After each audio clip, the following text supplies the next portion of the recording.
vis-a-vis supply. So the topic is decision theory. So we have here payoff table. Payoff table. Payoff table. So it's a question of supply vis-a-vis demand. So remember the supply here becomes my what here, somebody. The supply goes there. And then we have in this case here,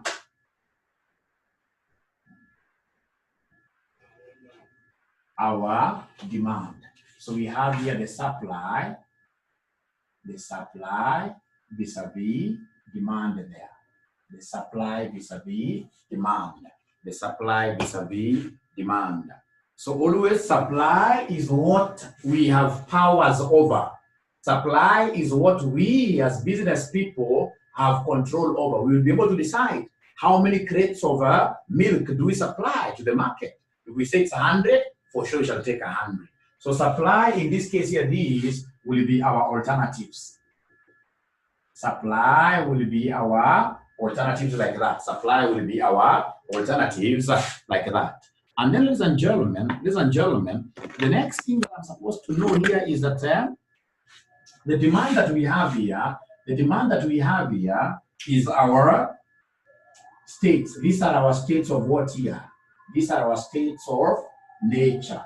These are our states of nature. These are our states of nature. These are our states of what here? Nature. Because for demand, ladies and gentlemen, we, all of us, you and I, we have been in business. You can supply whatever you want to supply. You can market aggressively, but at the end of the day, the demand is basically grace of God. It's an act of God. There is nothing much really you will be able to do.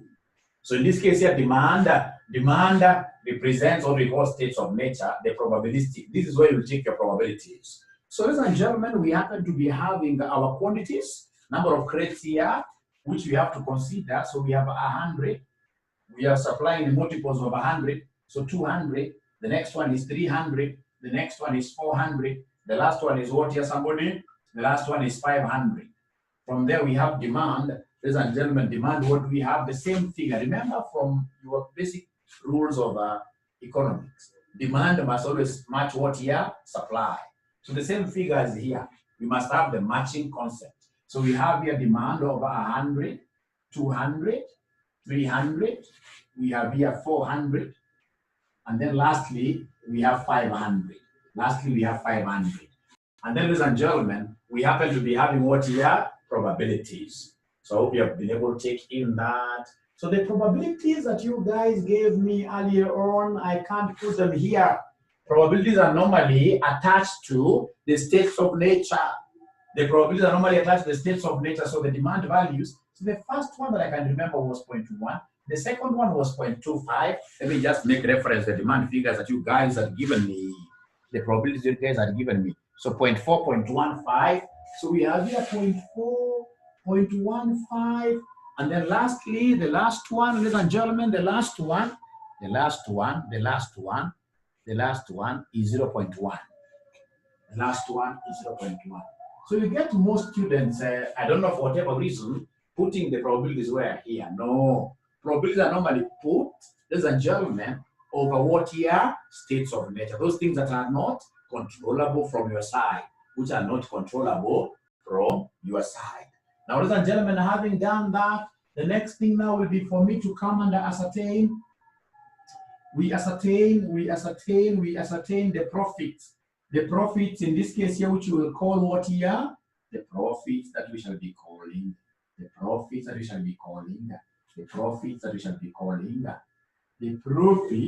which we shall be calling our payoffs. And they're quite easy. Like now the first scenario here, we have supplied 100. How many have been demanded? 100. So then at the end of the day, how much profit will we make? Profit is revenue minus cost. You are the ones who gave me a selling price of 450 per crate. So then the revenue here will be 100 times 450. Because you have supplied 100, you have sold 100. Whether you have supplied 100, the demand is 100, so we sell 100. minus the cost of supply. The cost of supply here, there is nothing like special production. Ladies and gentlemen, we are taking just the initial 100, which is a normal production. So normal production will be 100 times each crate produced normally without any hassling, without any, in this case here, hurry, will cost us 300, will cost us 300. So could you kindly give me this profit, my great friends? Kindly give me this profit. What we have here, I want to see your answers. The first, the initial, no, this was an old figure. Melissa tells us 15,000. I would want my figures to be in thousands. I would want my pay of table to be in thousands. So this will give us 15. Come to this one here. Can somebody try to interpret this for us? Moses, I know you have done this question. Could you kindly try to interpret this cell for us? What is happening here, Moses? What is happening there in that cell? What is happening in that cell? What is happening in this cell?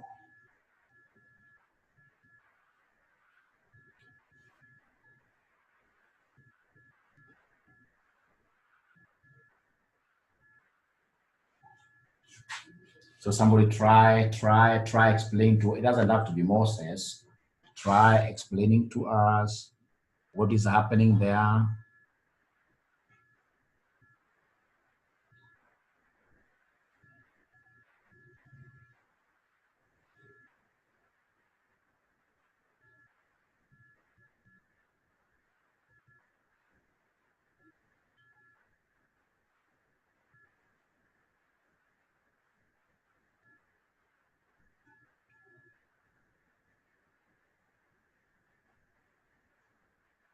So from this lady HP Milka, she tells me demand is 200, but we can only supply 100. We can only supply 100. From a bit grand, there is special production because demand is higher than the supply. Lokai says revenue, I want to believe Lokai wanted to mean 200, not 2,000. 200 times 450. Ladies and gentlemen, a bit grand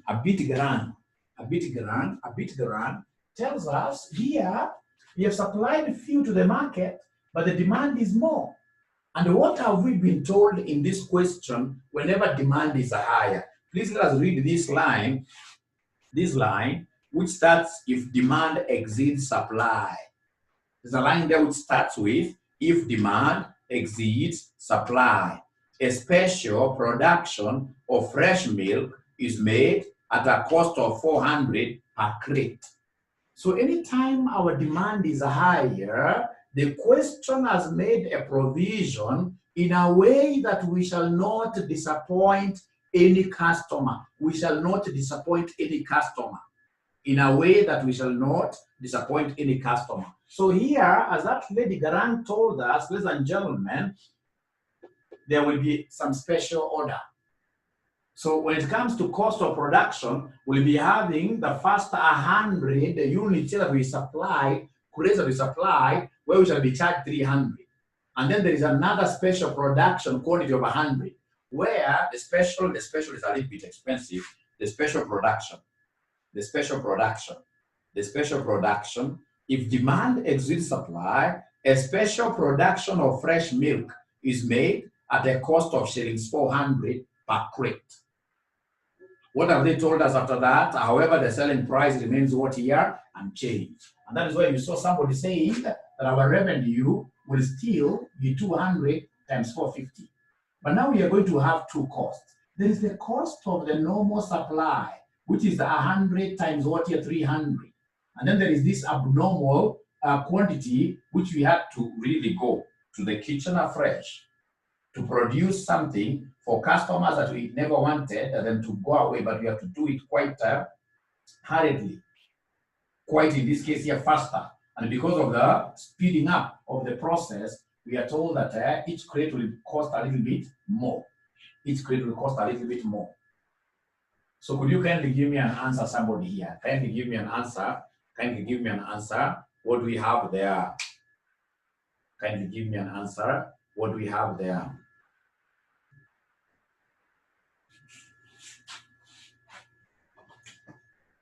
So Lokai gives me, and Melissa 20. Also Dennis. I've never. That is the first time I'm coming across this great name, Dennis. Great 20. Now, could you kindly take a step of faith and now give me the answers for the next 3 cells? A step of faith. Give me the answers for the next 3 cells. Please try to argue out. Try to argue out. Try to argue out. Try to argue out. Try to argue out.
So we have Lokai giving us a figure of 25.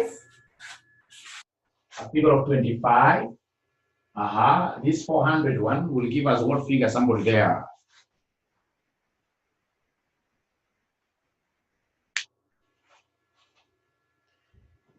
$25. The next one is 30. 30. The next one is 30. The next one is 30. The next one is 30.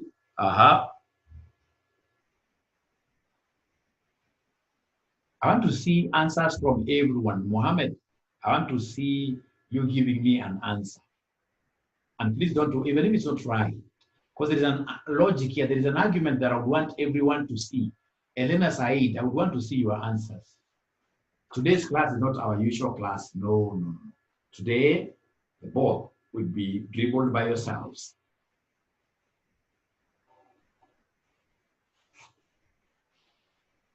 So I'm not reading yeah, Dahir. At least Dahir has come. Dahir is a new. Even Mohammed, 35. Thank you very much. 35. Now, this specific one, the answer will be given by Elena. The answer will be given by Elena. And they miss.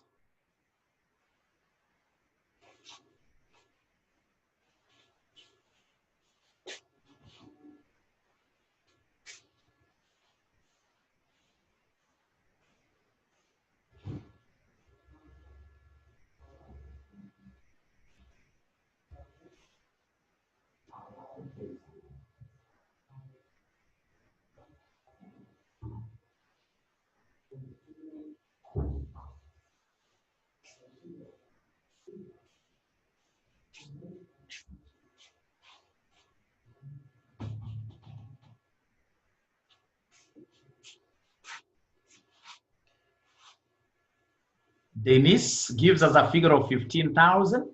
15,000. Remember, our figures are in terms of thousands, so please be giving us figures in terms of thousands. How about from the other students? We have 15 of us.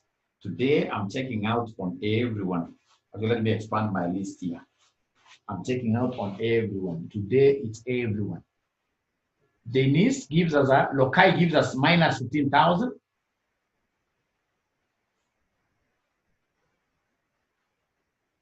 Melissa, yes. Melissa, give me an answer.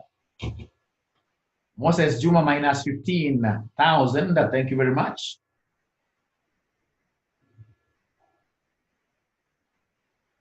Melissa minus 15. Thank you very much.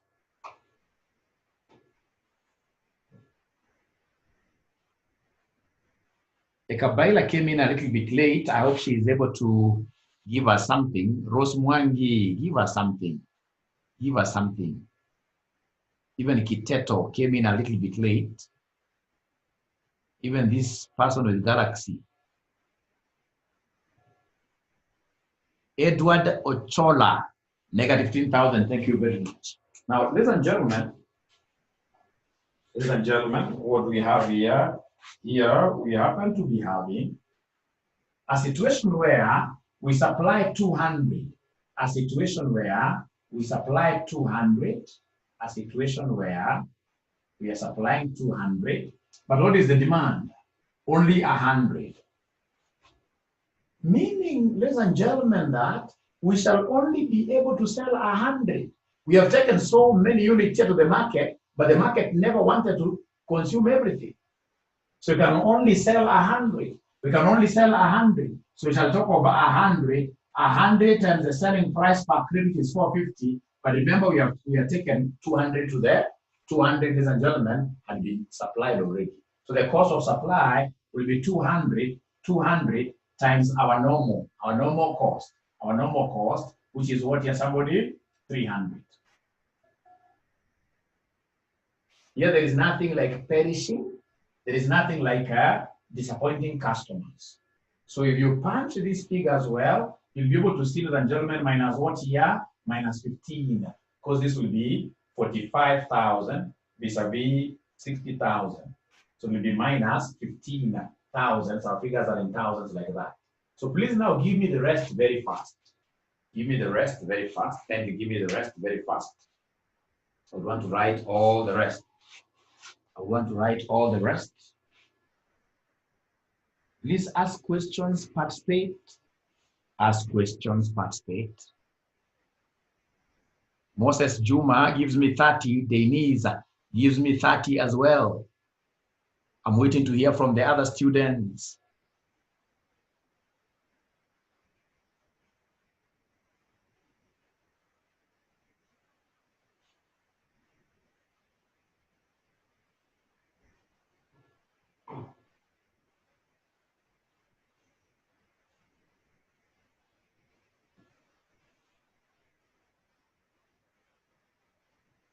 Thank you very much. Tahir as well. Edward, very good. Melissa, very good. 30. Thank you very much. So please do me a favor. Compute now all the others very fast. Compute all the others very fast in the entire table. Compute all the others very fast in the entire table, and then we'll be able to compare notes.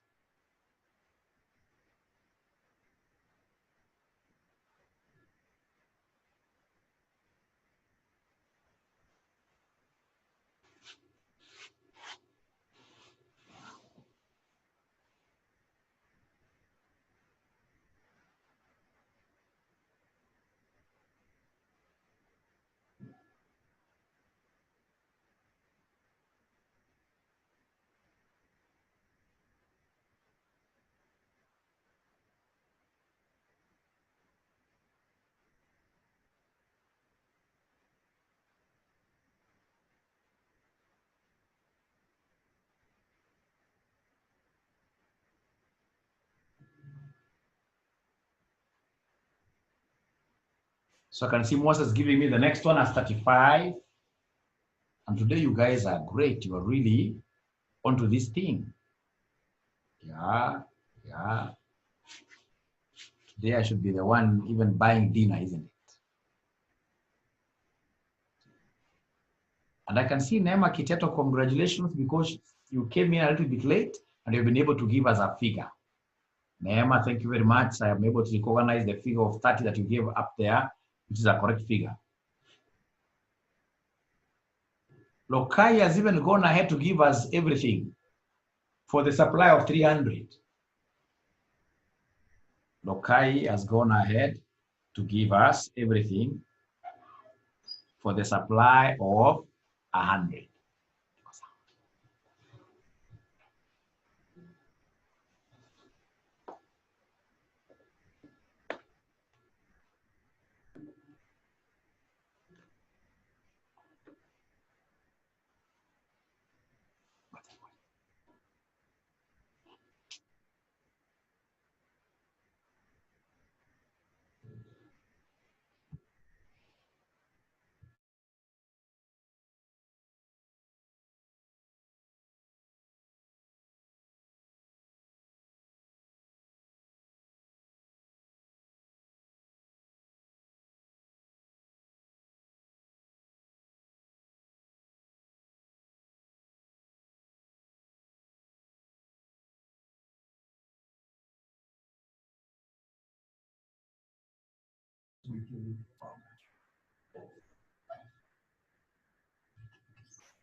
So here I'm told that we have 30, 30, 35, 40, 45. And then for the supply of 300, according to this lady called Lokai, Lokai tells us minus 45, 0, minus 45, 0, 45, 50, 55.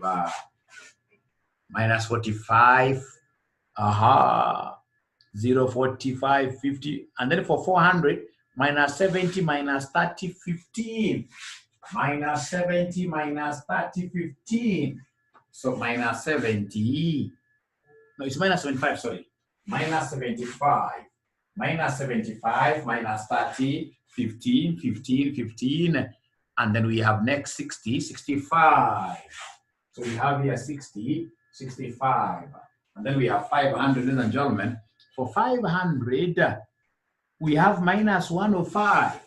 Minus 105. Minus 105. And then the next one is minus 30, minus 15. Minus 30, minus 15. Minus 30, minus 15. 30 and 75. So we have here 30 and 75. So is there any figure, ladies and gentlemen, that somebody would want me to calculate? Is there any figure amongst these that you feel, Mwalimu, is one, please calculate for us? If there is none, then ladies and gentlemen, kindly allow me to answer the questions. So the first one, part A, done and dusted. So we go to part B, where they want us to use the maxi criterion to advise these people how many crates should they supply, how many crates should they produce. So of course that is yours, that is not mine at all. That is yours now. So using maxi there, what do we expect, ladies and gentlemen, to be the best decision alternative for these people?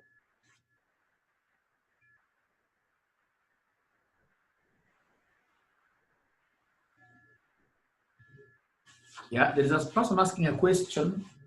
The last one for 500. The last one for 500. The last one for 500. Moses wants us to do this together. So for 500, I will be able, ladies and gentlemen, to sell the 500 here for 450. And I know it's normal cost of supply, which will be 500 times what here, somebody? Normal cost, which is 300. So if you do it that way, if you do that way, I believe we get 75. You will get 75. I have my calculator. I have my calculator. What I will do, I will come straight away here. I will come straight away here. Oh, they're giving us the answer.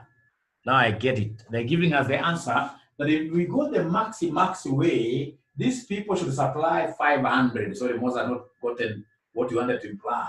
If we go the maxi way, Remember, maxi is also known as what here? The best of the best. Maxi is also known as best of the best, and we normally start by giving them the best for each alternative. The best for each alternative. So like now here, the best for each alternative, the very best here is 35. The very best here is 45. The very best here is 55. The very best here is 65. For every alternative, you choose the best. For every alternative, you choose the best. Here is 75. And then after getting the best scenes, now you can only settle on one of them. You can only settle on one of them, which is what is 75. Among the best scenes. This is what we call BB, the best of the best. And therefore, if that is the case, the one that corresponds to BB is this 500. So if it's maxi, these people here should supply 500 crates. Ladies and gentlemen, how about maxi-mini? How about maxi-mini? How about maxi-mini? Maxi-mini, I'm giving you a minute. How about maxi-mini? Look, I had finished this question, I think, long time ago, yesterday. Maxi-mini, according to Danish, 100 crates. I don't know where Moses Juma is getting 15 from. I want you to give me the decision, Moses.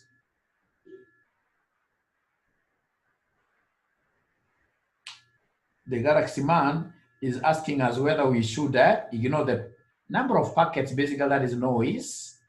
Because if you look at the question, ladies and gentlemen, is asking us about what here? The crates of milk. The crates of milk, not packets of milk. Even if they were to ask about packets, what I'll do, I'll be getting the crates there, and then I'll multiply later with the 20. So Edward says 100 by maxi-mini. Thank you very much. Moses at the end of the day was able to clarify 15 lies on the 100. So what you're supposed to remember under maxi-mini, what you're supposed to remember, ladies and gentlemen, under maxi-mini, maxi-mini is the best of who? The best of the worst. And we normally start by looking at the worst. We normally start at this worst. Create a column here for worst. Remember, maxi-mini is normally used to advise who? Maxi-mini is normally used to advise individuals who are pessimists, conservatives, risk-averse. So somebody who is pessimistic, if you tell them that if you supply 100, you could either get this, or this, ladies and gentlemen, this person will always go for the lowest. Life never works for him very well. He'll always go for the lowest. The same case here with, so you go for every alternative, selecting the worst. So here we have minus 15. Here we have minus 45. Here we have, ladies and gentlemen, minus 75. Ladies and gentlemen, here we have minus 105 being the worst. And of course, after giving us the worst scenes, now you need to come and settle on these as your optimal. So the optimal here will be 15. The optimal there will be 15, the best of the worst. The best of the worst. This is what we call BW, best of the worst. And therefore, what we are saying is that under maxi-mini, these people, ladies and gentlemen, should be able to do what? Under maxi-mini, these people should supply 100. They should supply 100. They should supply 100. So still working on my table, I will come here, rub this like that, rub this like that. Using the same table, I can see Roman 3, they want me to give them the best decision using expected monetary value. So using expected monetary value, what do we know about expected monetary value? It is equal to summations of x values times their corresponding what here? Probabilities. Summation of x values times their corresponding probabilities like that. So come and create a column here where you multiply x with what here? P, summed. What we call our EMV. So EMV, fortunately, we have the probabilities. So like for the EMV of 100, what I will do is to take 15 times 0.1 plus 20 times 0.25 plus 25 times 0.4 plus 30 times 0.15 plus 35 times 0.1. You add the summation of all x values corresponding, or rather multiplied with their corresponding probabilities. So EMVs, can you give me the answers for the EMV? EMV for the first one, EMV for the first one. What do we have there? Somebody EMV for the first one. Moses gives us 24.5. 24.5 is the EMV of the first one. 24.5 is the EMV of the first one. How about the second one, ladies and gentlemen? The second one, what do we have there? The second one, what do we have there? 30.5. My figures, remember, in thousands. So 30.5, I'm being told, and I want to believe everybody is trying to be very aggressive. Like now for 200, we have said you take all the monies receivable, multiply them with their corresponding probabilities as a sum. So like now here we'll talk of minus 15 times this, plus 30 times this, plus 35 times this, plus 40 times that, plus 45 times that, give us that figure which Lokai has given us, which Lokai has been able to give us. So please go to the next one. Please go to the next one. Go to the next one. The next one, according to, nobody has given me the next answer. Moses gave me the second answer, and I'm looking for the third answer. I am looking for the third answer. Lokai says 6.5. Is there anybody who is able to see that 6.5?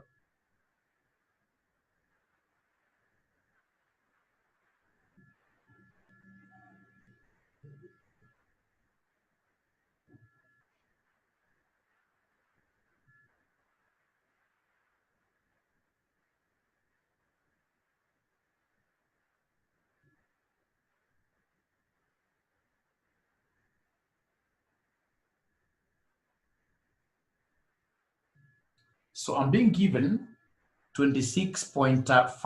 Lokai changed their mind. Lokai also changed their mind. So we have here 26.5. And then we go for the fourth one, the fourth figure. The fourth figure, what do we have there? The fourth figure. The fourth figure, what do we have there? The fourth figure.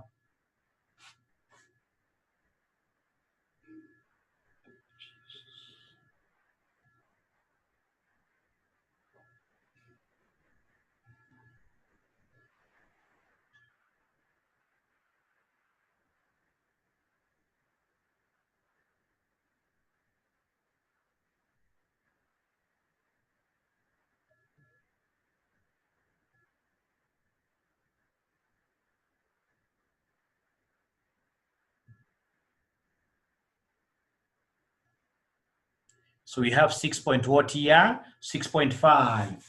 6.5, and then the very last figure, ladies and gentlemen, the very last figure, the very last figure, the very last figure, what do we have over there? The last figure, the last figure, the last figure, what do we have there? Negative 12. Negative 12. Negative 12. Now, ladies and gentlemen, having gotten these figures, remember, on the basis of the expected monetary value, we can only settle for that alternative.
Sorry for that. We had to stop along the way for fueling purposes. Fueling purposes. So we are trying to explain something very nice. That according to expected monetary value, we will always endeavor to maximize the EMV. So EMV must always be done what here? Must always be maximized. EMV, we always go for the maximum. So the maximum, ladies and gentlemen, amongst all this is 30.5. And if it's 30.5, ladies and gentlemen, what do we have here? We have 200 as the best quantity to supply. So 200 is the best quantity to supply. 200 is the best quantity to supply. Is there anybody who has a question?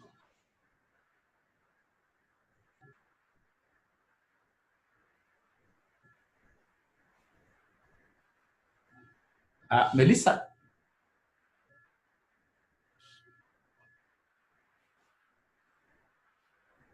Melissa says she's getting 19.5. For which one, Melissa? The last one or which one? Negative 19.5. Melissa, which expected monetary value are you getting as negative 19.5? The last one or which one? According to Melissa, she's getting negative 19.5 for the last one. For this one here, for the 500. For the 500, getting our average minus 105 times this, plus minus 30 times this, plus minus 15 times this, plus 30 times the probability, plus 75 times the probability. She's getting negative 19.5. Is there someone else who is getting that negative 19.5?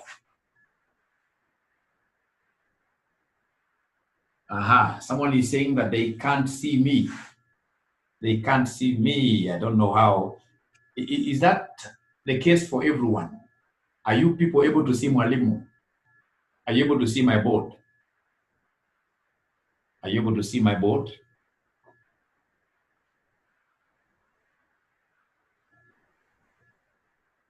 Yes.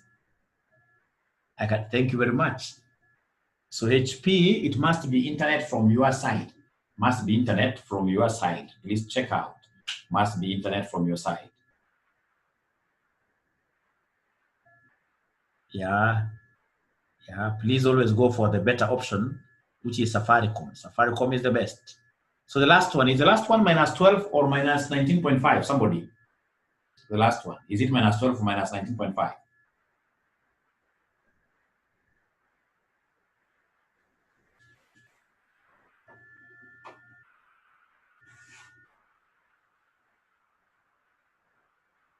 They don't want to help me.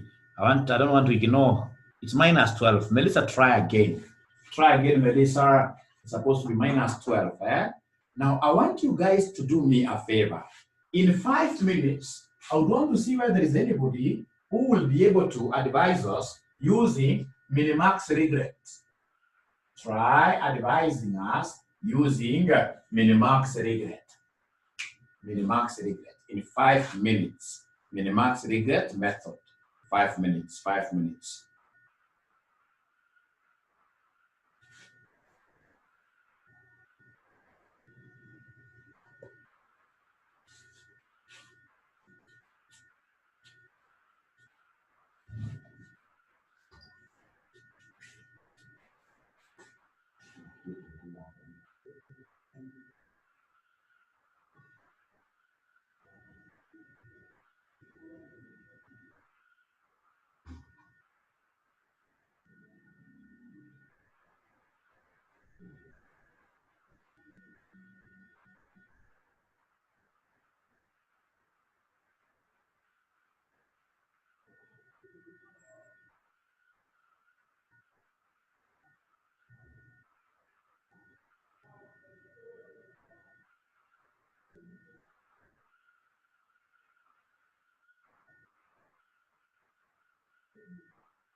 Sasa kwa mwalimu anatembelea studio hii kwa buga.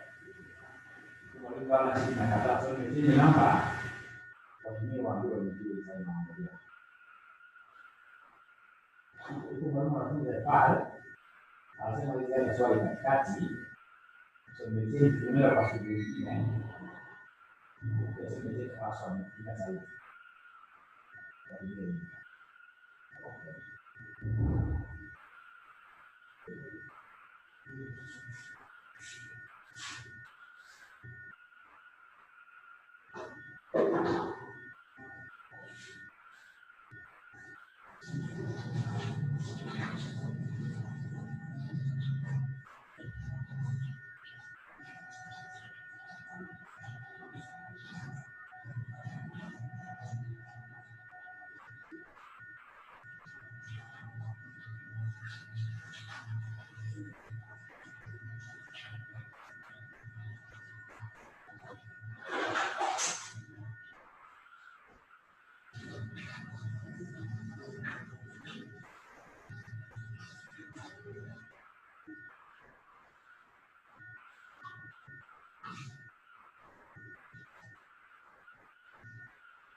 Ndio tempo.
Great.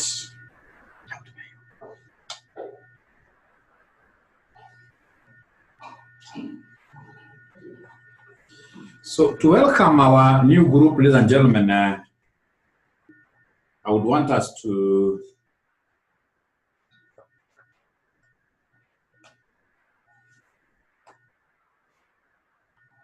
have like a quick recap of what we did in our last class, by using this past paper question, May 2017. May 2017, question number 2C. May 2017, question number 2C. May 2017, question number 2C. May 2017, question number 2C.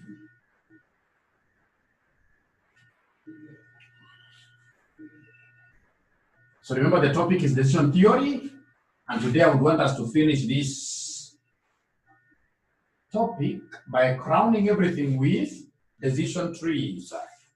Decision trees. Decision trees. So we have there May 2017 question number, May 2017 question number 2C. Do we have that question, my great friends? Do we have that question, my great friends?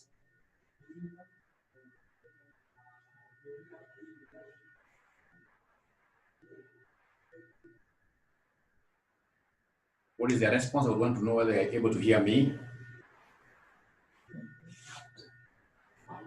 Yes, eh? Yes, thank you very much. So we are reading together,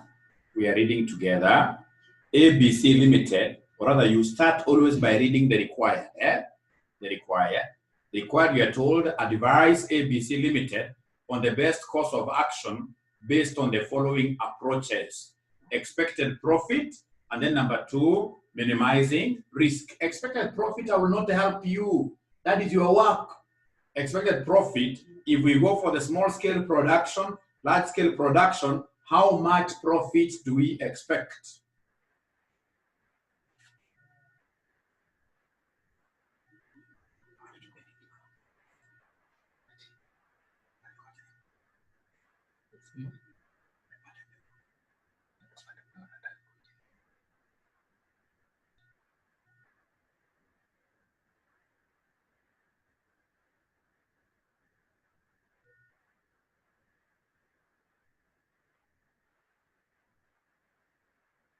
Someone talk to me tonight. I want to know, if I go for small scale production, how much profit will I be expecting?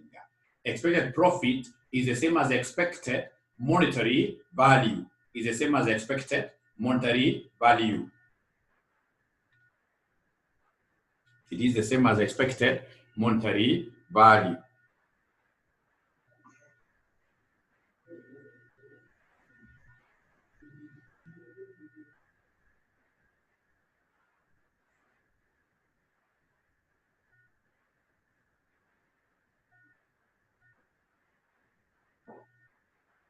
Check your email.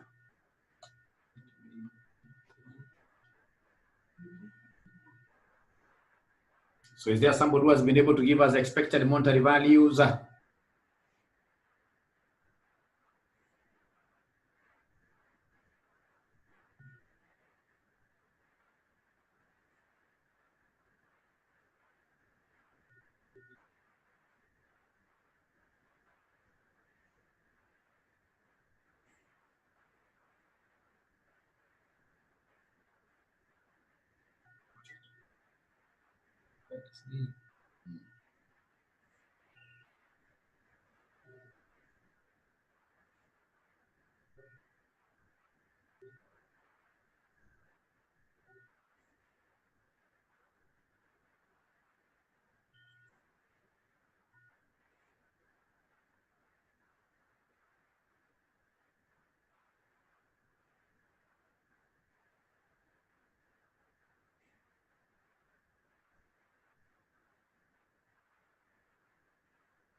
So it happens to be question number 1 in this handout that I have been able to pin for you. Okay. It's good I get to pin the questions there just in case somebody may want to make reference to this video in future. Because now we are providing access to these videos. We are providing access to the videos.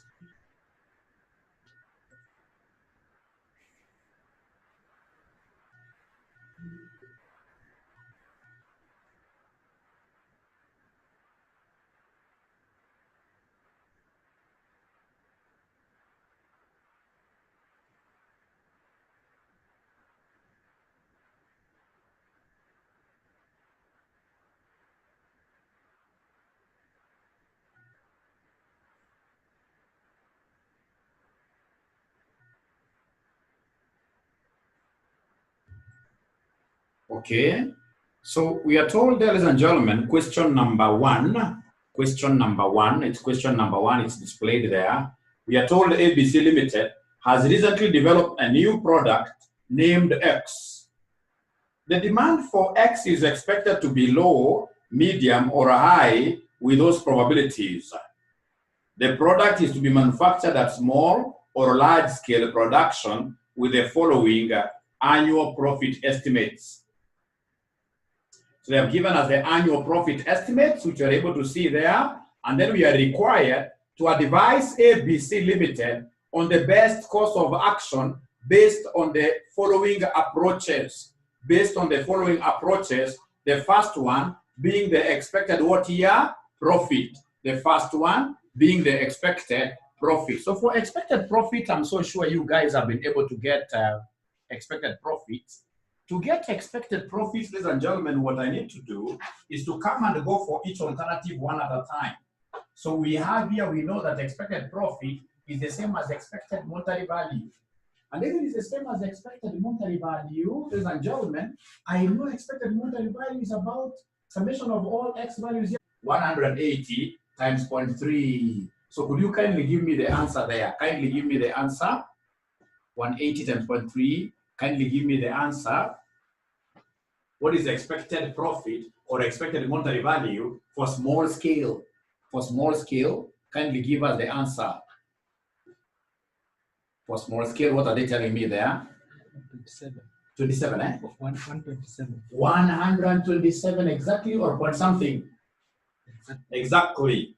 So that is small scale production. From there we go to the large scale production. So now we have the large scale production. I can see there are three profits. So we have here 5 times the corresponding probability.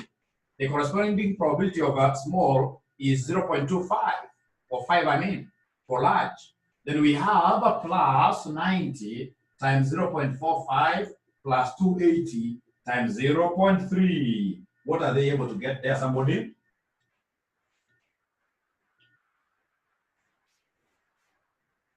What are they able to get there? 125.72. 125.72. 125.72. So on the basis of the expected monetary value, what do you think will be the best? What do you think in this case here will be the best alternative to go for? Should we put up a small plant or a large plant? A small plant or a large plant? The one that has got a higher expected monetary value is this one here with 127, and therefore the company should build. Is it building or the company should manufacture in what here, somebody? Small scale, like that, and then you get your marks. You go to the next thing. The company should manufacture using small scale facilities. So that is number one. But I want to ask myself before I go to Roman 2, what if this examiner told us to advise this particular person using a decision tree? Using a decision tree. So the first thing that will be required to remember about decision trees, ladies and gentlemen, is this. So mention there decision trees. So decision trees These are basically, these are pictorial presentations, pictorial presentations of the decision-making process, of the decision-making process, That picture, which is able to show us, ladies and gentlemen, how decisions are being made, is what we are calling a decision tree. It's a schematic presentation of the decision-making process. The most important thing that you're supposed to know at this level are the symbols. The symbols. We normally have the box, 2 symbols, and then we have a circle. A box in this case here represents what we call an alternatives node. An alternatives what here? Node. A box represents an alternatives node. A box represents an alternatives node. And then of course we have a circle. A circle, this is the outcomes node, or the states of nature. States of nature node. States of nature node. So we have alternatives node versus what here? States of nature node. States of nature node. So every time we talk about decision trees, if the examiner tells you to draw a tree, always you have to remember that we have got a box and a circle. It cannot be a complete tree if it doesn't have these 2 symbols. The 2 symbols must always be there for us to be able to say that we have a decision tree. So what I want my brother to do for me here is to pin that question. Please pin the question for us. And then we draw the tree.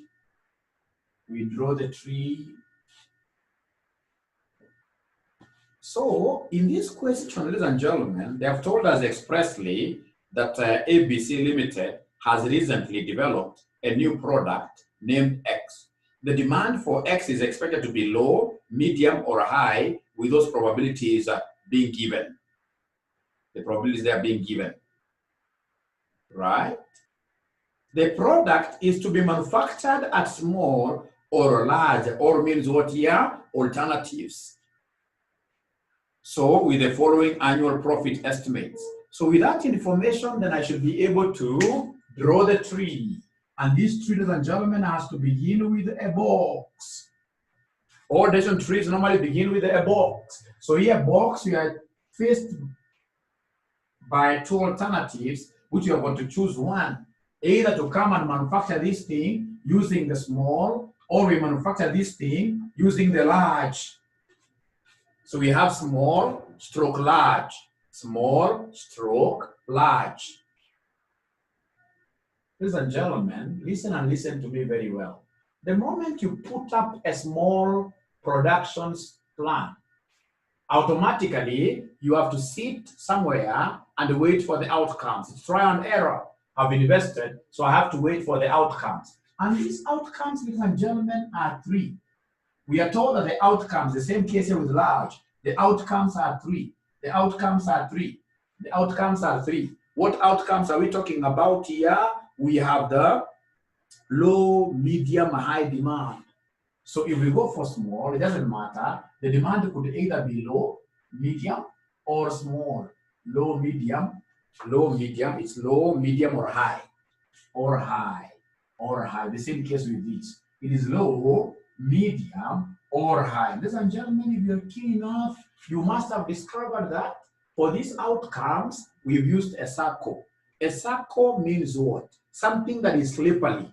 We are not so sure of the particular outcome that will prevail at the end of the day. So we have our circle here. We are not so sure of the particular outcome that will prevail at the end of the day. Ladies and gentlemen, the moment we have this circle here, the circle will always be housing all probabilistic outcomes.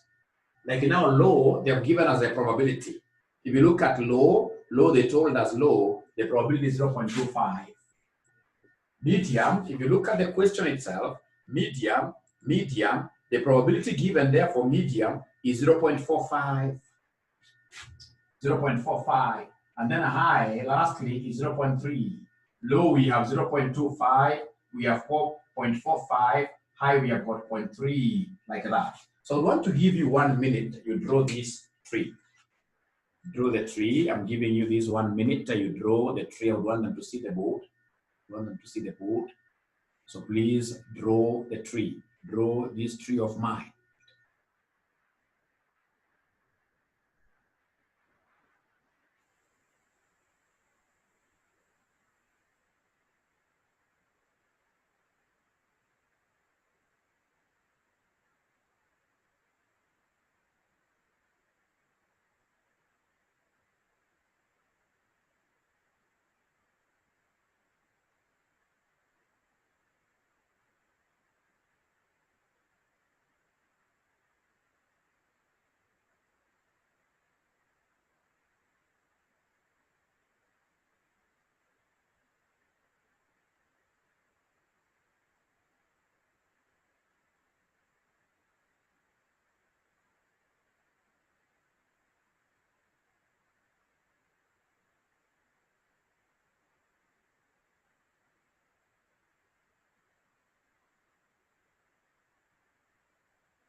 Finished drawing.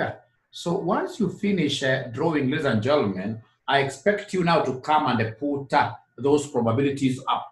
You not probabilities, but the payoffs. You put the payoffs up. So like for the small plant, are you able to see the payoffs? Are you able to see the profits of the small plant? Somebody? Yes, I can see. For the small plant, low is 40. Small plant, medium is 140. Medium is 140. High is 180. High is 180 profit. Profit is the same as payoff. From there, we go to the large. The large, you could either talk of 5, 5, 5.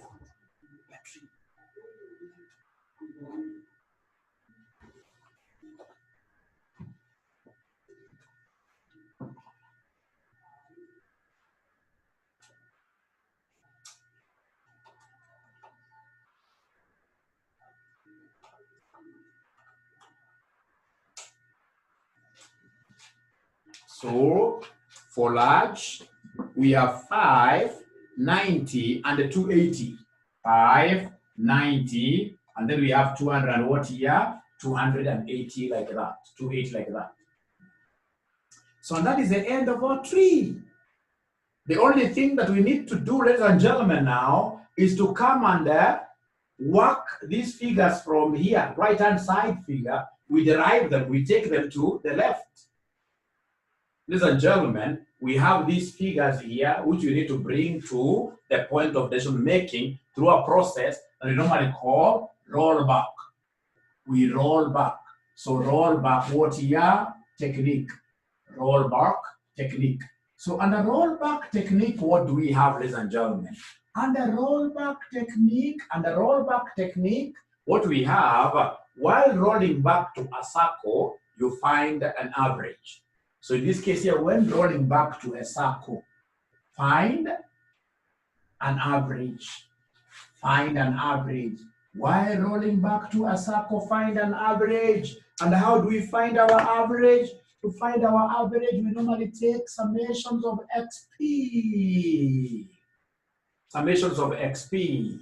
And then, ladies and gentlemen, while you are going to a box like this is a box. This is a box. Always for a box, you pull back the best. Please write like that. So for a box, you pull back what here? The best. For a box, we pull back the best. So I would want someone to see what I'm talking about here. Like now I want to pull back, or rather I want to roll back to this. This is a circle.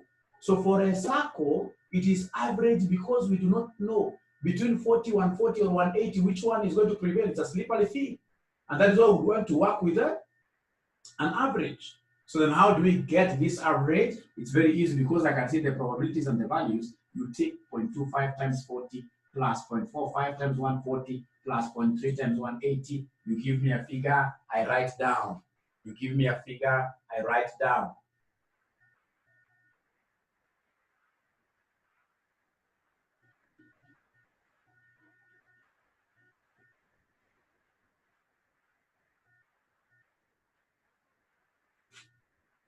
So this is a circle, and for a circle, what have we said? Find an average. How do we find an average? Average is like expected monetary value.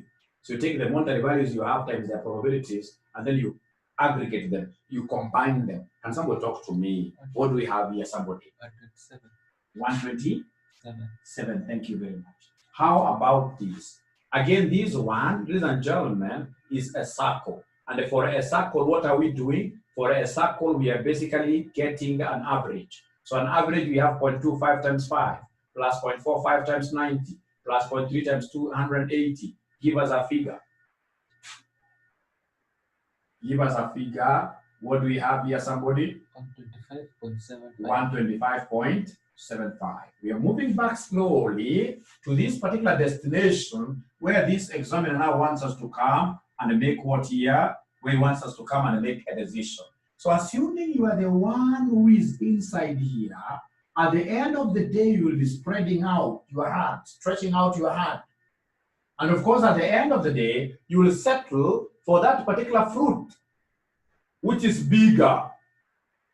So because these are expected monetary values, when I stretch my hand like this, the place I will go for is 127, the one that has got a higher expected monetary value.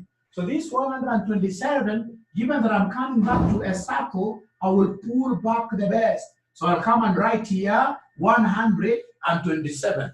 I'll come and write here 127. Now, ladies and gentlemen, the moment I have this 127 here, given that this 127 figure was the final figure to prevail here, and it corresponds to small, that is akin to saying that small is the one that has fallen inside here. So you're saying that using the decision tree, we will come and invest in what here, somebody? In small. So invest in a small plant. Invest in a small plant. Invest in a small plant. Invest in a small plant. Invest in a small plant. So is there anybody who has a question? Is there anybody who has a question? Is there anyone who has a question? Silence means they're okay. And of course, they're giving me green light to proceed. I would want to do like 4 questions of decision trees.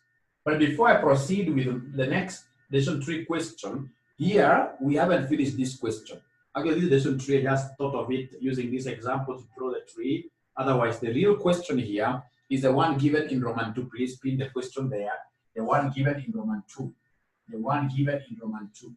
So the one given in Roman 2, ladies and gentlemen, what is it talking about? The one given in Roman 2, what is it talking about? The one given in Roman 2, ladies and gentlemen, is talking about minimizing risk. If you recall, risk is normally measured using 2 things, standard deviation and the coefficient of variation. Standard deviation and the coefficient of variation. So tell us there that risk is measured using standard deviation, abbreviated like that, and standard deviation, ladies and gentlemen, and coefficient of variation, and coefficient of variation, and coefficient of variation, what we normally call CV. So CV does not only stand for curriculum vitae, CV has other things. CV has other things. CV has got other things. So, ladies and gentlemen, risk is normally measured using standard deviation and the coefficient of variation. So what you need to do is to compute the standard deviation, ladies and gentlemen, of these production plants of ours. And we'll start, of course, with one of them one at a time. So we start with small. So small, I can see the profit. I can see the profit here. The profit for small is 40, 140, 40, 140, and then we have 180 versus the corresponding probabilities probabilities, we have 0.25, we have 0.25, 0.45, 0.25, 0.45, and then we have 0.30, 0.30 like that. So I would want to see whether there is any student here who will be able to remember the formula of getting standard deviation. The formula of getting standard deviation. Is there any student who is able to remember the formula of standard deviation?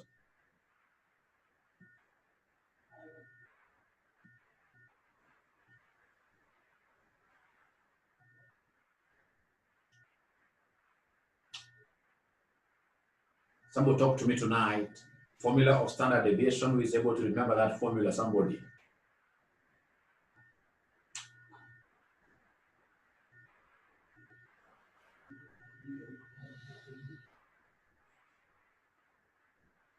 Formula of standard deviation. Who is able to remember that?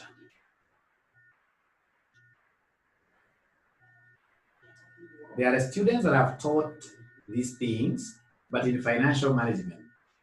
Those students who are here, they happen to be my students of financial management. I taught you how to compute standard deviations and even coefficient of variation in a topic called risk management. Risk management.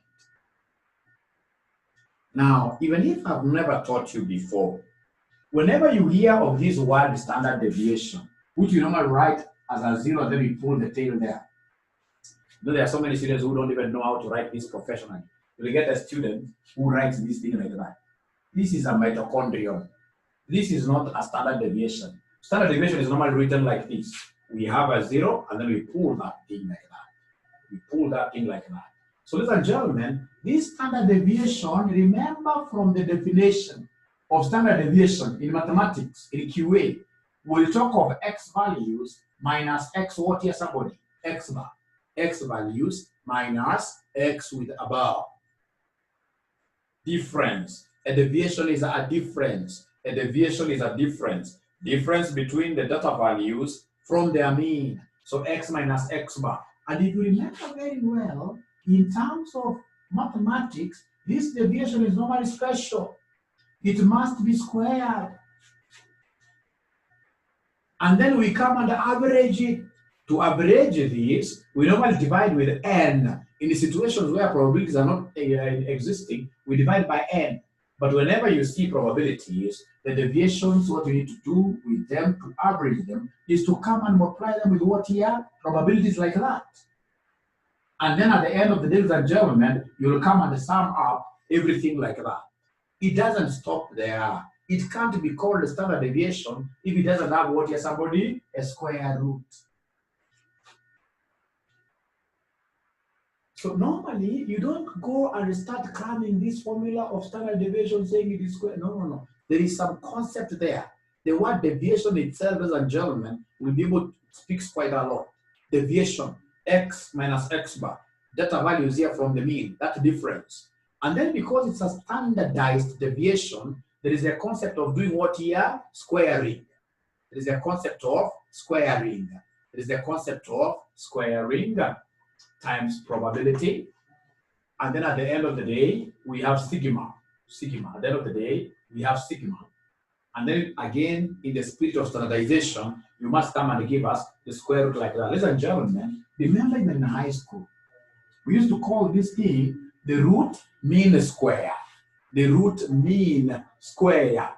Meaning that the deviations must be squared. Because of the word mean, you average by multiplying them with probability. And because there are many items, you will come and sum them. And then at the end of the day, square what here? Square root takes over as the last thing.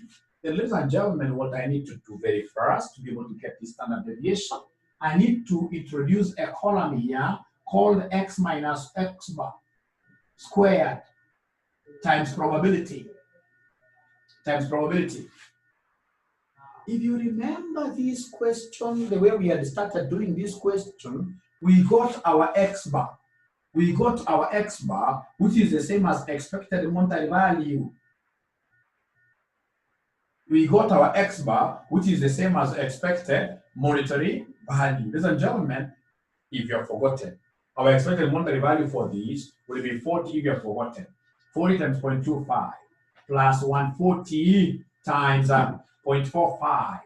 0.45 plus 180 times 0.3. Please remind ourselves that this figure was 120 what year? 127. So the figure here is 127. The cameraman can see me all the way up to there. Thank you very much. 127. So now come here, ladies and gentlemen. The first X, remember the profit here is our X. We don't know how much profit we'll make. So the first X is 40 minus 127 squared times probability. Times the probability here, which is 0. What here, somebody? 0.25. 0.25. 0.25. So come and give us this thing. Come and give us this thing. So this one here will be equal to what, ladies and gentlemen? Please give me the figures. What you do, you say open brackets, 40 minus 127 close, square times 0.25. Give us a figure. Give us a figure. Give us a figure. Give us a figure. Give us a figure, ladies and gentlemen, give us a figure.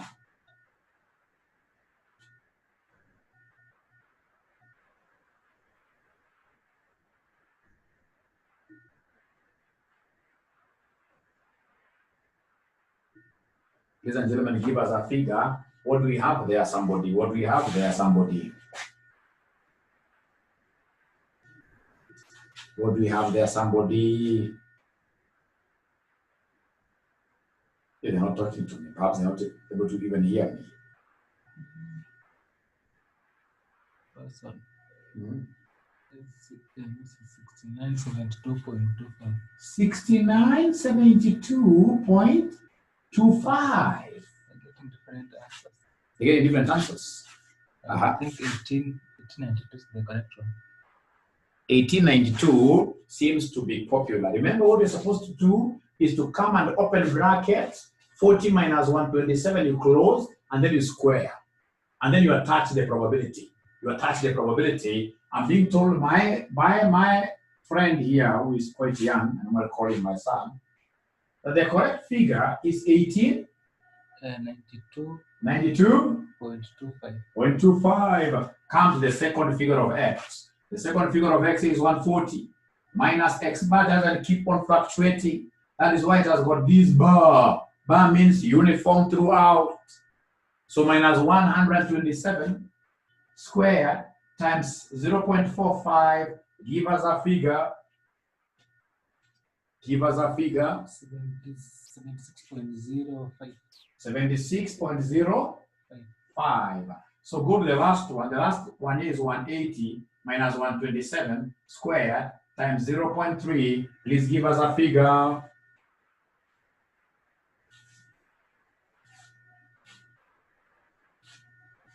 Please give us a figure there.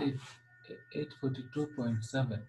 842.7. And then ultimately, if you remember our formula of standard deviation of X, it is X minus X bar squared times probability, summation, and then at the end of the day, so come and give us the summation of this. We have to sum first. Give us the summation of this. Give us the summation of this. We have to sum first. We must sum, give us the summation. What do we have there? Somebody talk to me, talk to me, talk to me. What do we have here? Somebody summation. 28.11. 28.11. He doesn't have a decimal. He doesn't have a decimal. He doesn't have a decimal. Ladies and gentlemen, after I've done that, the last thing will be for us to come and take the square root of this 28.11. So square root of 28.11. Square root of 28.11 will end up giving us what figure at the end of the day? Will end up giving us what figure at the end of the day, ladies and gentlemen? 53.0189. I'm being told that the standard deviation of X here, which is small, is 53.08. 19, but most of them are rounded. 189. 3.0. 189. 53.0189. Thank you. Majority have rounded it. 3.02, that is okay. That's allowed. That's allowed. Now, ladies and gentlemen, having gotten the standard deviation of x, I expect you, great students of mine, to give me the formula of getting coefficient of variation. The formula of getting coefficient of variation. Coefficient of variation equals what? Are they complaining about my board? Nobody, so I want to imagine they're able to see clearly. Nevertheless, give me a better pen. So coefficient of variation. Okay, let's feel this.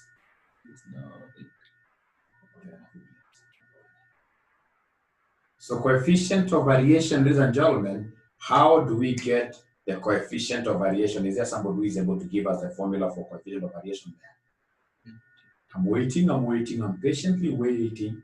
What is the coefficient of variation formula? Standard deviation divided by What is the name of that student?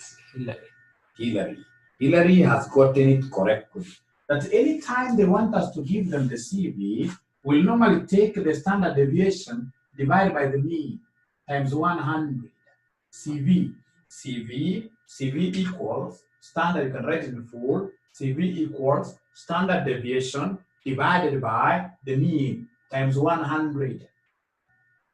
There's a student who sometimes back came up with a very easy way of remembering this thing.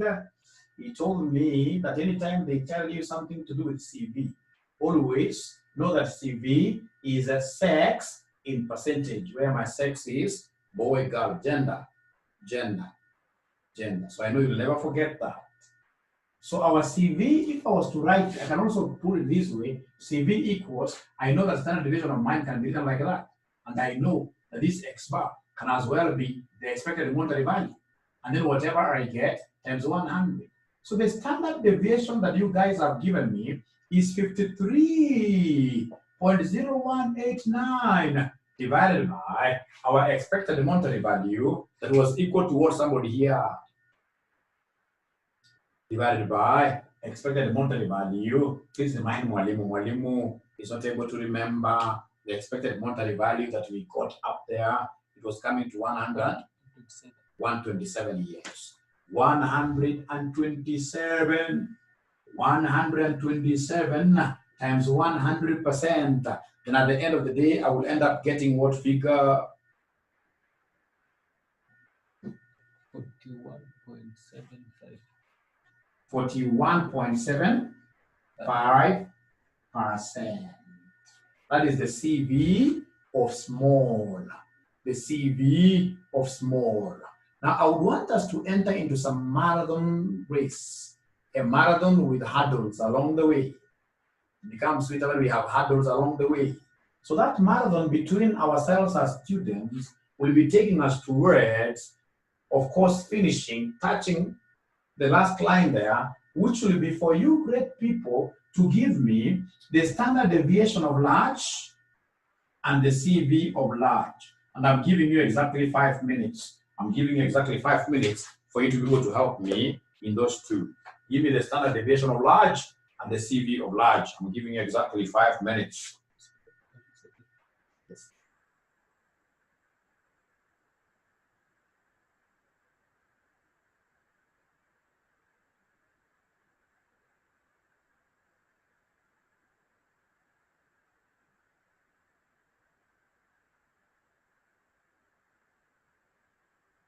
What we're doing, ladies and gentlemen, is to look for the standard deviation of large and the CV of large. Please help us.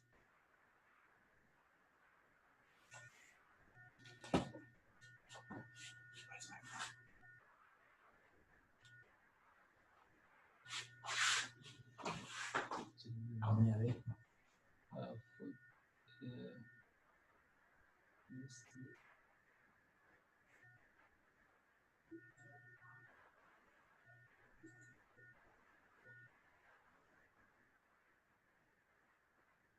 the answer.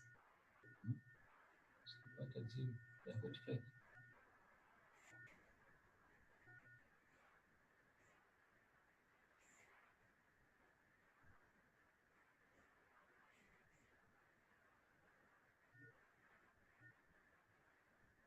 Ukipata jibu. Sasa kwanza kabla kulala. Niwanda kulala.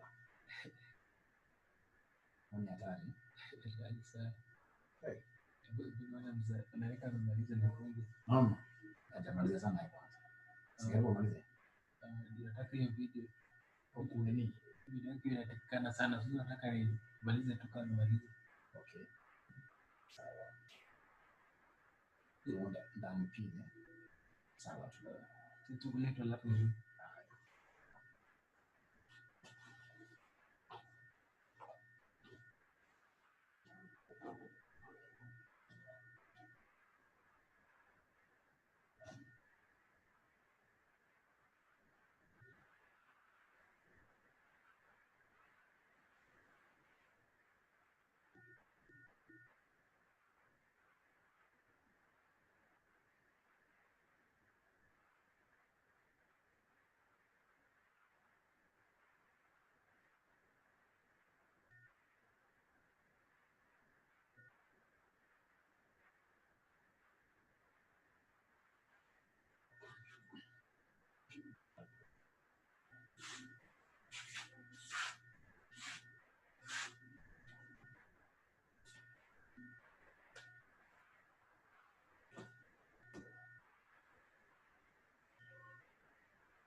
So, ladies and gentlemen, I would want to see your answers.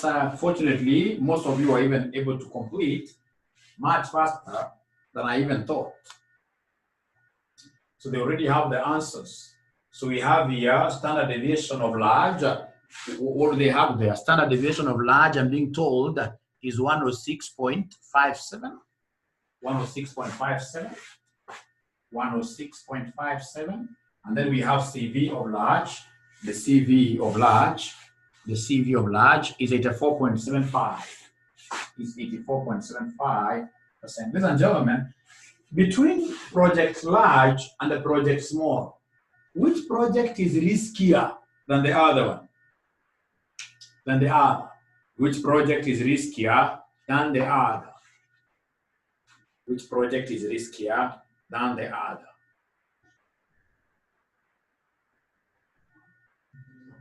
The higher the standard deviation, the higher the CV, the higher the risk inherent in a project. So the project that has got a higher standard deviation, or rather, that project which has got a higher CV is riskier than, of course, the one that has got a smaller CV.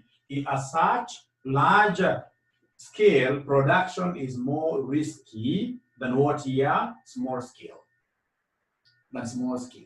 And that is why if we look at the question was all about minimizing risk. So if these people want to minimize the risk, they should be able to go for small.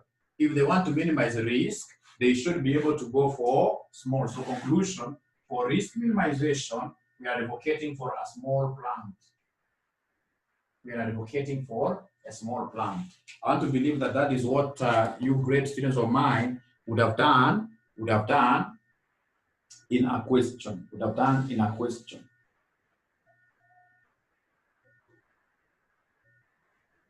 Now, ladies and gentlemen, I would want us to go to question number, the next question there. If you could pin the next question.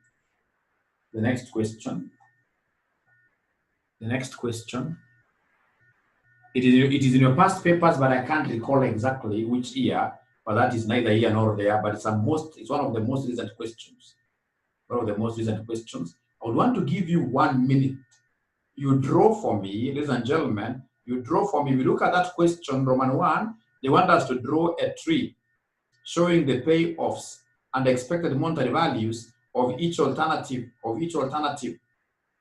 And then you advise the management of the company on the best product to introduce into the market. I would have wanted to do it very fast. Of course, I know there must be somebody saying here, oh, my bundles are burning out. Why can't this money? But you see, if I do that, that will be going against the tenets of teaching. Teaching, especially under the CBC, competency-based curriculum, teaching or rather learning has moved from the teacher to the student. Mine should only be to dribble the ball once, and then I throw the ball to you, and then you keep on dribbling it for 90% of the time, meaning that you are the Messi. That's key. If you use maximum, is it wrong since it is for risk averse? A good student is asking there, if we use in this case here maximum, is it wrong for risk averse? I know what the student is looking at in this particular case. We say that maximum is for risk what here averse. Nevertheless, whenever you get an examiner talking of this kind of risk minimization, he wants you to calculate what here this parameter, CV and what here standard deviation. CV and standard deviation like that. And of course, if you're not very sure in an exam, you do the question using both methods.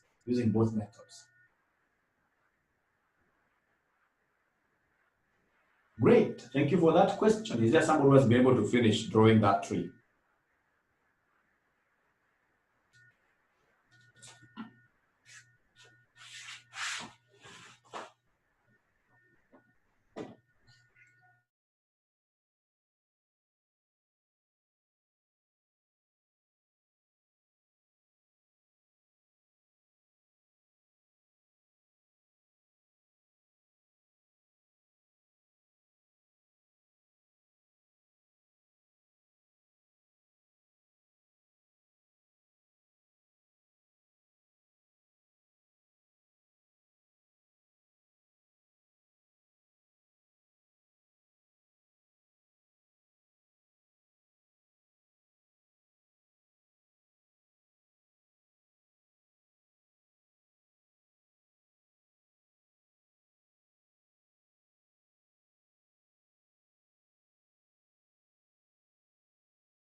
Okay, so they're saying, Mwalimu, we are through with this.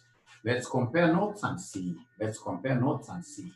So this is quite an easy question. If you could read it together, just spin it up for me there. Oh, and there's a student who was saying we explain why we concluded like this. We concluded, ladies and gentlemen, we go for a small plant because the examiner wanted us to minimize what here? Risk. To minimize risk. To minimize risk. And to minimize risk, ladies and gentlemen, basically is to go for the project that has got a lower what here? A lower risk. A lower risk.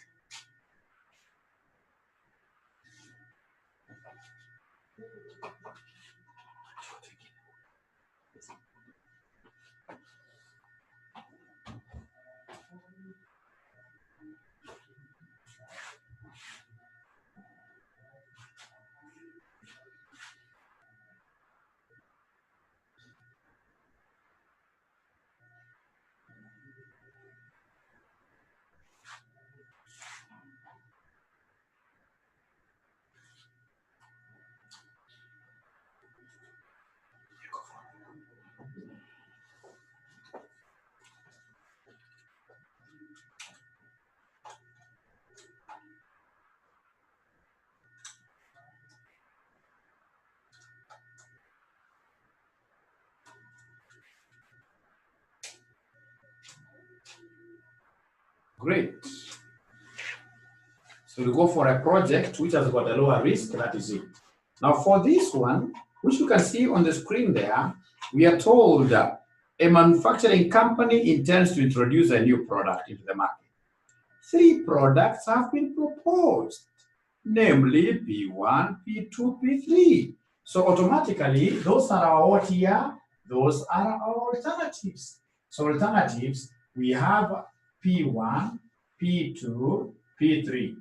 P1, P2, P3. P1, P2, P3.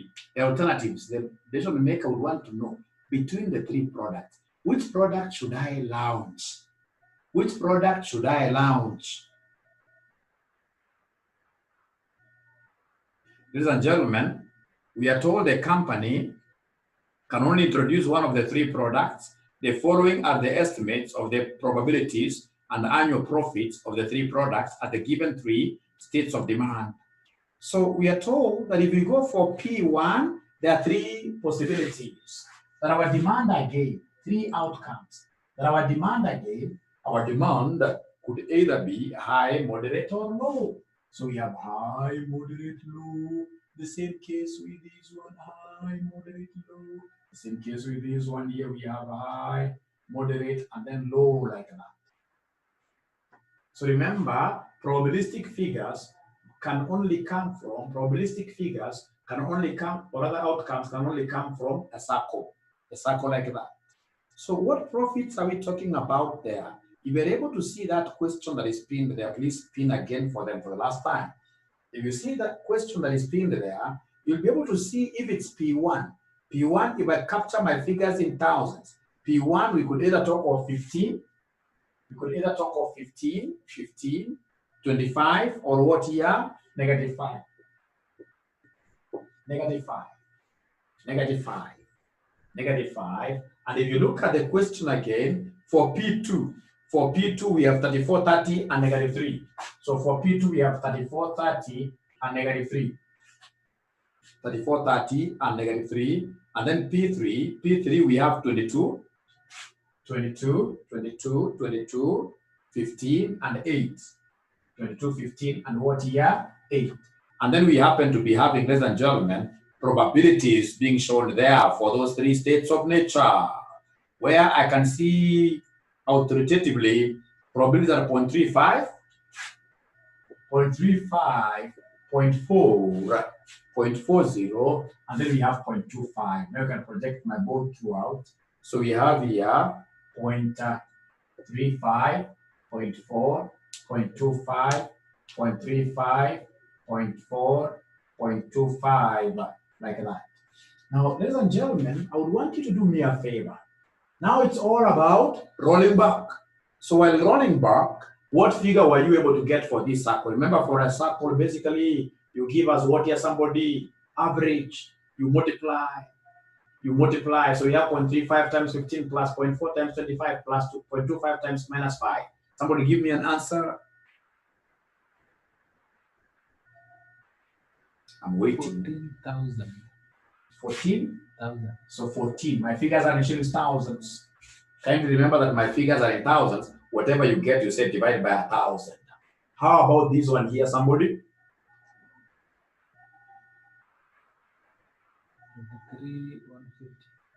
23,150. 23.15. Yeah. My figures are in thousands. Whatever you get, you have to divide it with 1,000. How about this one, somebody? What do we have here? Yeah, 15.7. 15.7, I'm told here.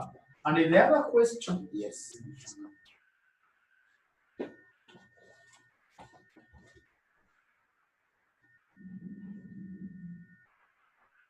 In the other question, ladies and gentlemen, I realize that there are students who are drawing cartoons. No, never do this. This cartoon is not part of the cartoon. It's not part of your tree. No, never draw it there. Nevertheless, for this cartoon of ours, when we lift up our hands like this, we are able to see the best fruit, which we should pull back.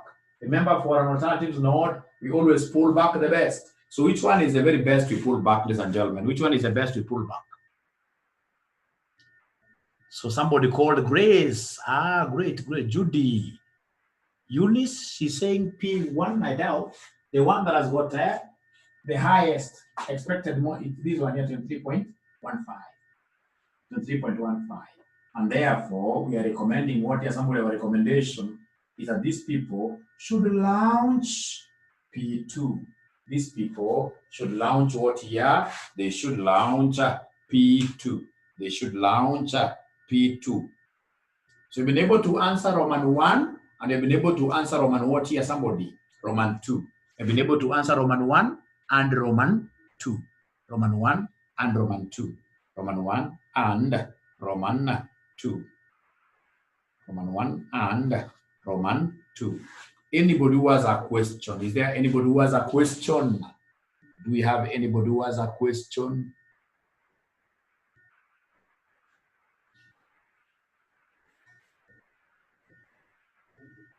Is there anyone who has a question? So I want us to do the last question, ladies and gentlemen, the last question, which again is somewhere there in your past papers.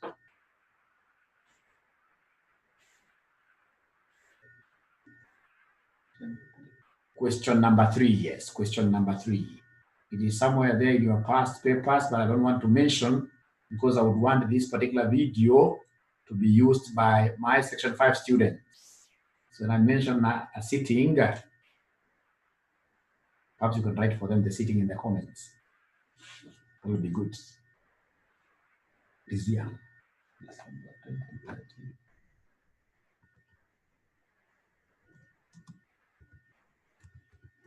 Question 3.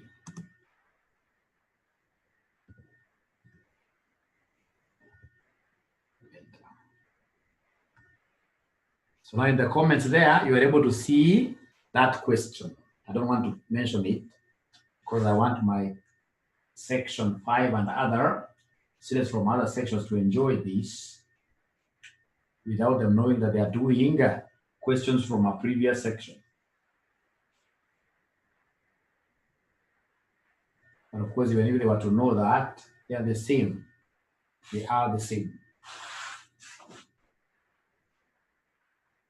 So you can read together. We are told the Switch Gears Limited is in the process of introducing a new product named SG. Existing machinery can be used for the manufacture of the current product, but new special machinery is required for the manufacture of product SG. The new machinery cannot be purchased, but can be hired from a franchisor in 3 alternative specification batch sizes, 200, 300, or 600 units. The annual cost of hiring the machinery is 6 million, 18 million, and 25.8 million for batch sizes 200, 300, and 600 units respectively. With the introduction of product SG, The company could either drop or retain the current range of products, which earns an annual contribution of shillings 108 million. The cost accountant of the company estimates that with a market price of shillings 480 per unit of product XSG, annual demand would either be 600 or 1 million units. The following is the cost accounting estimate of the probability distribution of the variable cost associated with the general 3 batch sizes. So you can see there batch size, machinery specification, etc. So they want us to have a lesson 3 showing the payoffs and the expected values of each alternative action. This is a question that was lifted from CPA section 5, live to CPA section 4. Let's see, ladies and gentlemen, if you got this kind of a question in an exam, what would have you done? And the time is not on our side.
So is there anybody who has been able to draw anything?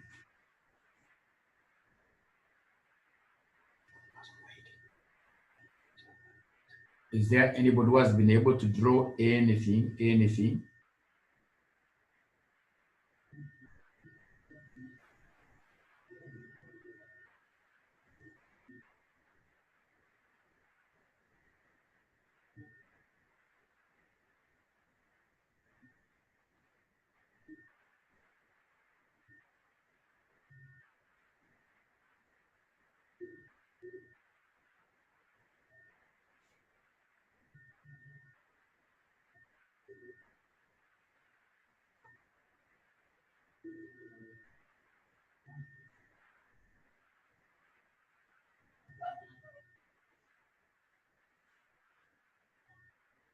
So is there anybody who has been able to draw anything, however little?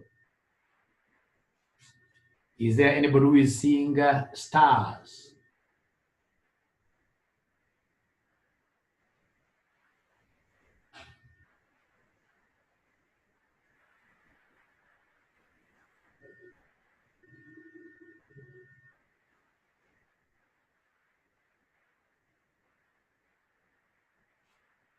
Yes, star.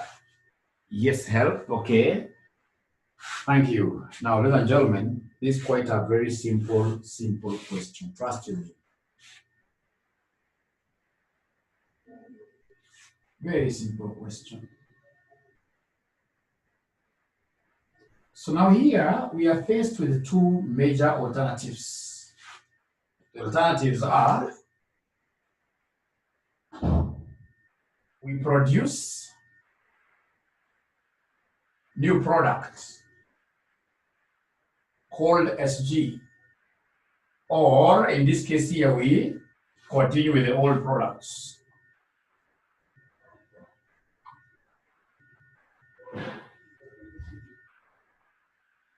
What have they told us if we were to continue with the old products? What have they told us if we were to continue with the old products? Well, they have told us in this particular question that my brother has been able to pin there. This question that I've been able to pin there, they have told us in some paragraph there, some sentence there, the one that starts with the introduction. Just give me the cursor. With.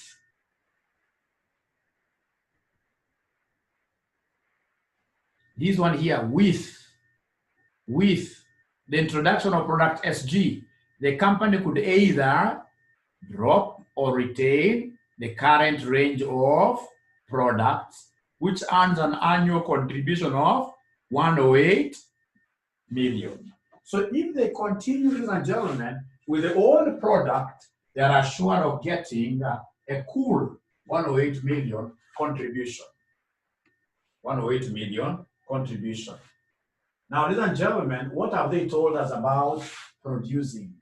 What have they told us about producing new product? That we have to franchise some equipment. And this equipment that we're going to franchise, the equipment that they want us to franchise, we must make a decision. We must make a decision there. What size of this equipment do we want? They are telling us somewhere here, the new machinery cannot be purchased, but can be hired from a franchisor in 3 alternative specifications. Alternative means what is that you've got powers to choose. That's why I've said to use a box node there. You have powers to choose. So from a franchisor in 3 alternatives specifications, batch sizes 200, 300, or 600 units. So we have here 3 of them. So we have here 200, we have 300, we have 600. So we have, if you remember, 200, 300, or 600. They have told us there, yes, they are telling us, ladies and gentlemen, that the cost of hiring here, the cost of hiring is 6 million, 18 and 25.8 for those types of machines. So the one that produces 200 units will cost us 6 million. So now here the one that will produce, this is 6, so I put in brackets because it's money going away. The one of 300, if you are able to show them, the one of 300, no. The one of 300 is where they're giving us money. Yes, 18 and 25.8. So we have here 18 and 25.8. So all these are cash outflows which have to be captured like that, ladies and gentlemen. Now, great. Now we are on to this biggest table of ours. The biggest table of ours, what do they have there? They're telling us that the following is the cost accountants. No, even before that, they are telling us the cost accountant of the company estimates that there will be a market price of 480 per unit of products SG. Annual demand would either be 600,000 or 1 million. Look at this. Annual demand will either be 600 or what here, somebody 1 million. And regardless of the machine type that you go for, demand is probabilistic. Demand could either be 600 or 1 million. 600 or 1 million. 600 or 1 million. So it's probabilistic, they're probabilistic, so they can only come from a circle. I'm so sure when I come in my next class, all of us will be very happy because we shall have appreciated these symbols very well. So we are told there, I have to repeat again. I want to repeat again here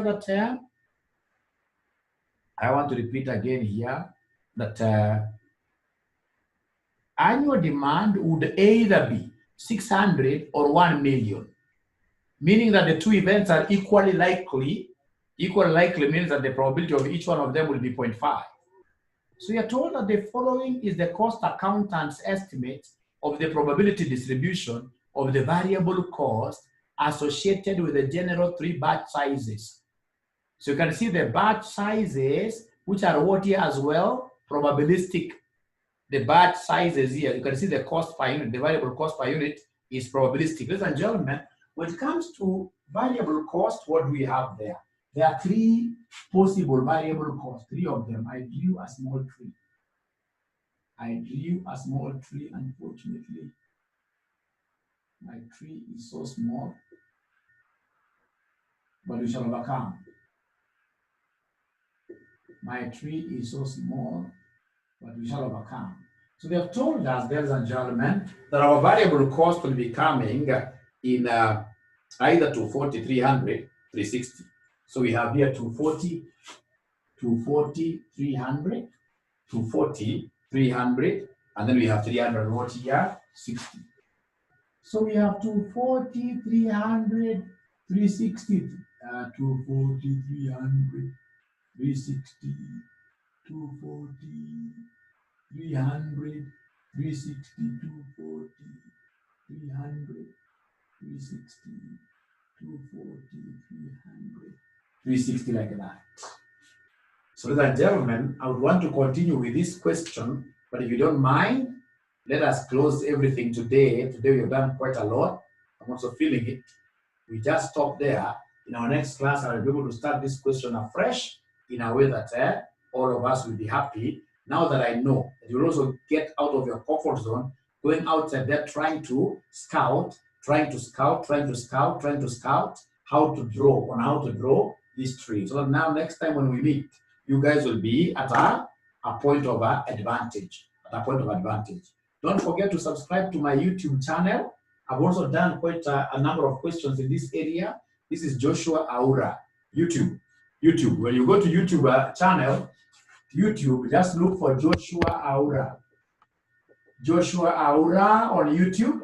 Once you get it, just look for QA questions. You'll be able to get QA and financial management questions, many of them. And don't forget to subscribe onto this channel. You subscribe onto it, and if possible, share. Otherwise, it has been a privilege to host you tonight. And now this marks the end of this particular class. So kindly good night. And I want to imagine that you have enjoyed today's class. Thank you very much. Say hi to everyone in your family. Thank you.